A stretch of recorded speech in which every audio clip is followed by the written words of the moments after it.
प्रेमानंद जी महाराज के अनुसार विवाह के बाद पति या पत्नी को अपने पूर्व प्रेम संबंधों के बारे में चर्चा करने से बचना चाहिए, क्योंकि इससे वैवाहिक जीवन में तनाव और अविश्वास उत्पन्न हो सकता है।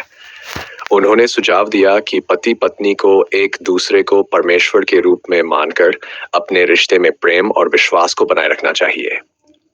यदि विवाह से पूर्व किसी का प्रेम संबंध रहा हो तो उसे भूतकाल की बात कर वर्तमान में अपने साथी के साथ सुखी जीवन व्यतीत करने पर ध्यान केंद्रित करना चाहिए। अपने अतीत के बारे में बात करने से वर्तमान संबंधों में समस्याएं उत्पन्न हो सकती हैं। प्रेमानंद जी महाराज का मानना है कि पति पत्नी के बीच पारदर्शिता और ईमानदारी महत्वपूर्ण है, लेकिन कुछ बातें साझा करने से पहले उनके प्रभाव पर विचार करना आवश्यक है। अपने साथी के साथ प्रेम, सम्मान और समझदारी से व्यवहार करना एक सफल वैवाहिक जीवन की कुंजी है।